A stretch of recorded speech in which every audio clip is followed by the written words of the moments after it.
Hello, hello, hello. It is Burst. I'm here with the Great Lakes Draft League draft overview. Now, this is for my own draft. I was placed in the Huron division for this league, which is the middle tier division, which I'm taking with a bit of a chip on my shoulder, I guess, because I think personally I need to be in the superior division. So I'm going to do my best in this to prove that I deserve to be there. So, right after that, we're just going to go over the whole draft, talk about the different mons, and different ways I hope to use them. So, first off, the pre-draft ideas. I wanted to go with a Cinderace and Togetic core with Hyper Offense as my main mode. I also wanted to try getting a competitive or a Defiant mon in order to deter the Intimidate. And honestly, I just wanted to try using new mons. And I can tell you that a couple of these I succeeded in, mainly the drafting new mons. I don't think I've ever used any of the mons I have drafted in a draft league in my 5 years. So I feel pretty happy about my situation and the different variety of mons I decide to get. So round one, we grabbed Cinderace, which was probably one of the most reliable, like tier 1 mons, not even tier 0, for me to get. But we also have mid-draft notes on the screen, as you can see. That title won't be there in the future, but we have Togetic being sniped round 1, just before Cinderace comes to me, which means that I need to completely change my entire direction of my draft now that I don't have Togetic, which is pretty awful, not gonna lie. But with this, it provides me a chance of messing around with a bit of a different, I guess a different direction for me, because I'm so used to playing hyper offense. So if I can successfully draft a more balanced comp, I should probably be able to learn that fairly simply. And in this league, I think it would be best for me to learn how to play more balanced anyway. So round two, we get Rotom Wash. This is a very high priority target. It always goes round two every single time I've played. Or if it's not round two, it's round three. So it's very important for me to grab it. Um, it's got a very great typing in electric and water that hits a lot of things very well as they don't have that many weaknesses. The only weakness would be grass, and its ability being levitate just completely gets rid of that ground weakness that it could have had. And of course, bulky utility and offense. I mean, so y'all knew already those last two things, but the bulky utility and offense is pretty great for this team because on a Cinderace comp, the more variety and stuff I can grab, and the more I can say, uh, nasty plot with the Rotom Wash 1 week, and then run a Will-O-Wisp Pain Slit set the next week, the better I am.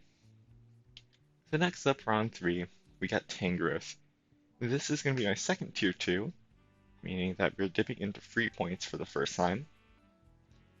Um, this is really good for redirection. This is my redirection mon on my team. It also completes my Firewater Grass core, which is great, but about the redirection. Redirection is very important on a Cinderace comp, so the fact that I was able to get it is very nice. I decided to go with Tangrowth instead of something like Clefable, because it was a little bit cheaper. It would complete my Firewater Grass core fairly nice. There's a lot more utility I can do with it than just be a follow me bot, or in this case, a Rage Powder bot, because never really know if Tangrowth is going to be running Rage Powder or not. And that's probably the best part of this mod. It's also very bulky, and with Cinderace being my main offense, I like having a lot more bulky offense to support it. So that's pretty great. Next, Aromatisse. If y'all do not know, Aromatisse is my least favorite mon of all time. I think it's ugly. I think it's stupid. It should have never existed. But here we are, and I had to draft it. Now, Aromatisse is probably one of the highest valued tier 3 mons, mainly because of its taunt immunity.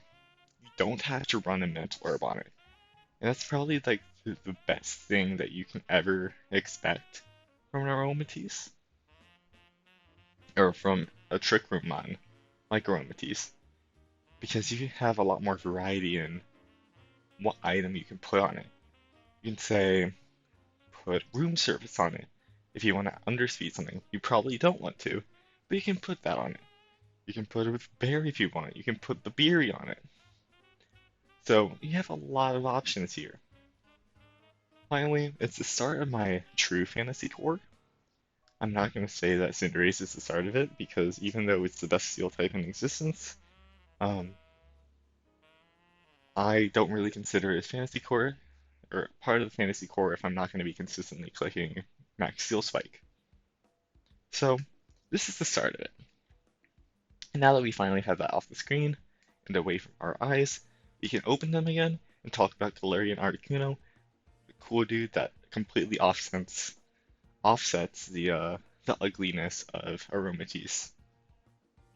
So, of course, it's my competitive mon that I was looking for, so it's very nice Intimidate deterrence. It's got a ton of utility with all the different like screens and Trick Room and Tailwind it's got. I mean, it's a Tailwind setter, so gonna be pretty great on my team if I want to say outspeed literally everything with Cinderace, for example. Um, so, but it's also a offensive threat with that competitive. So you debuff it once, and it's gonna be going in with freezing glares and air slashes. And overall, it's a very, very solid typing, where it does have a few weaknesses, but offensively, it's very great. Next, we have Crocodile for tier 3. So we're done with our tier 2s. We're on to our second tier 3. And the first bullet point, obviously, being my ground type. I really needed a ground type at this point because the lower in the draft you get, the worse and worse ground types you get. And if you're not running like a rain team and you're not grabbing Cantonian Marowak, there's not that much. So Crocodile is probably my best bet here, mainly because of its Intimidate, and because it's a physical mon, so it abuses the anti-Intimidate that I have with the Galarian Articuno from just before. Now, it is also very high value in that tier 3 spot because of its decent attack, its decent bulk, it's an Intimidator, and overall, you can even be using a Moxie on this, hit a Rock Slide, get the boost, and just go all in. There's a lot this mon can do, and on the more bulky utility-based comps that I've got, it provides a lot more leeway to do stuff that it wants to do. Next, we got Copperajah. This is going to be my Trick Room Abuser, as well as the next Steel type, the actual Steel type in the Fantasy Core. So, I believe this is base 30 speed. It's absolutely phenomenal when I have it next to my Aromatisse. I can sit it there, and it can go ham with the sheer force. And that's basically all you really needed to do, because Kabaraja is a menace, and you can't sleep on it. Or please sleep on it if you're facing me and you're in my division, because I would love to run over you with this. Please. I want to just see Kabaraja do work. It's been a while. So anyway, we got round 8. We got Druddigon completing my fantasy core. You can see that I'm obviously focusing in on completing these cores at this point, around round 8. So stuff is getting wrapped up around here. I believe this is also, I finished up my tier 3s and it's the start of my tier 4s and tier 5s at this point. So I think the main two things that Druddigon has going for it are Glare and its ability variety. Glare being a paralyzing move that's not um, electric type, which is very great, especially for lightning round bonds, for example. And the ability variety between Mold Breaker and Sheer Force in Rough Skin just gives you a lot of different options. You can run it bulky with Rough Skin and have it be budget Ferrothorn. You can run it, say, I don't know, Life Orb variant. There's a lot I can do with this. And again, the main thing throughout all this is the variety, and I'm really liking where I am so far. Alright, so next we got Hitmonchan. Hitmonchan is a very, very high value tier 5.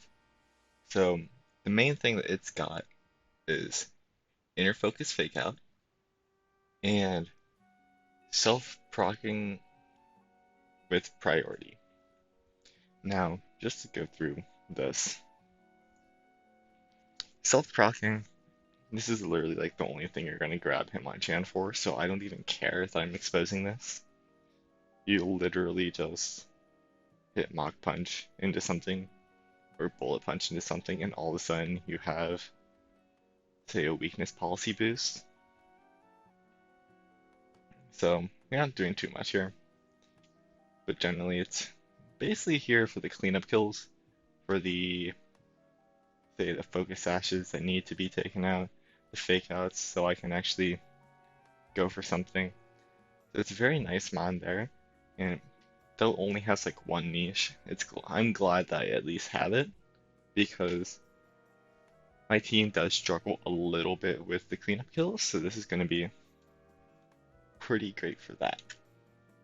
Finally, Drapion, or not finally, Drapion is my last tier 4. It's got very solid utility and a pretty great defensive typing. I believe it's only weak to ground, and has a lot of unexplored potential with it. What I mean by that is I've never seen Drapion drafted, ever. So, in that sense, I think it works very well with my mons to say, use its utility, use its move variety, and maybe even put some work in. I'm not sure, but I think it has, I think it has the opportunity to do so. So, I'm just gonna leave that be. And finally, Lopunny. You all know what Lopunny does. Fake Out, it's a support piece, and it demands attention not for the Rule 34 kind, but because if a Lopunny is sitting there, you don't want it to keep charming you, right? So that's really why I like Lopunny here, because it's going to sit there and you have to address it before it does too much. And in tier 5, that's probably the most you can ask for. So, just for a final comp overview, before I end this off, this is probably the most balanced comp I've ever drafted, just between my type synergies and the different ways that my offensive mons check the things that are generally giving it trouble. There's a ton of utility between all of my mons. And finally, big, big shout outs to Izzymax and Toxic. Toxic being a superior coach, Izzymax being someone that I've known for maybe a couple years. Very great drafter and draft league player. They helped me out in bouncing off ideas. Izzymax gave me some great ideas for building the lower tiers, which is very great. Very appreciate that. And big shout outs and thanks to them. So thank you all for sticking through this, and I hope for a very fun season going forward. And yeah, see y'all then.